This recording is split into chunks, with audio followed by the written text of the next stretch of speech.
বাংলাদেশ জাতীয়তাবাদী দল বিএনপি ও যুবদল কার্ডিফ শাখার উদ্যোগে বাংলাদেশের স্বৈরাচার সরকারের পতন ও আগামীর বাংলাদেশের রাজনৈতিক শীর্ষক এক আলোচনা সভা 22শে আগস্ট কার্ডিফ বাংলাদেশ সেন্টারে অনুষ্ঠিত হয়। বিস্তারিত দেখুন আমাদের কার্ডিফ প্রতিনিধি মোহাম্মদ রফিকুল ইসলামের প্রতিবেদনে।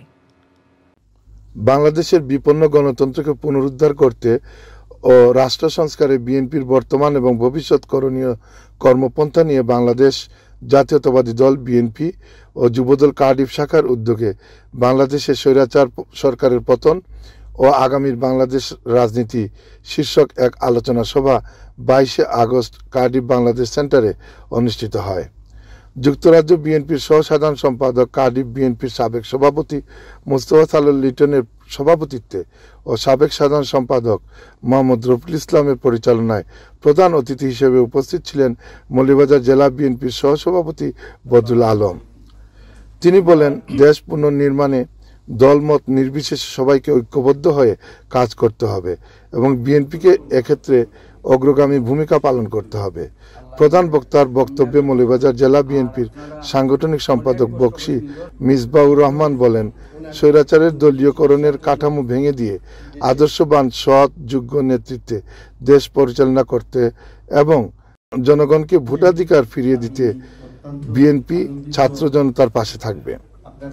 এছাড়াও বক্তব্য রাখেন হাজী কাপ্তান মিয়া, জিল্লুল চৌধুরী, কামরুজ্জামান, সৈয়দ আশরাফ আলী, জুবায়ের আহমেদ চৌধুরী, সাব্বির আহমেদ, খলিলুর রহমান, ওয়াহিদুর রহমান আলো, আসাব মিয়া, সামিউল ইসলাম বদরুল আমিন চৌধুরী স্বপন, কামাল আলম মিঠু, মুজাকির হোসেন সহ আরো অনেক নেতৃবৃন্দ। বক্তারা আগামী সুন্দর একটি বাংলাদেশ গড়তে ও দেশ থেকে বৈষম্য দূর করতে ছাত্র জনতার পাশাপাশি বিএনপির এই চলমান আন্দোলনকে বাস্তবায়ন করার লক্ষ্যে বিএনপির ভারপ্রাপ্ত চেয়ারপারসন জনাব তারেক রহমানের নির্দেশনায় ভবিষ্যতে করণীয় কার্যক্রমের সিদ্ধান্ত নিতে উপস্থিত সবাইকে আহ্বান জানান।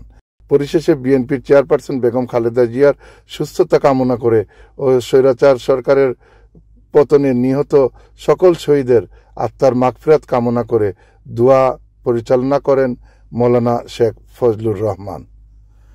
Mohammad Rafiqul Islam, আইওন news, Cardiff.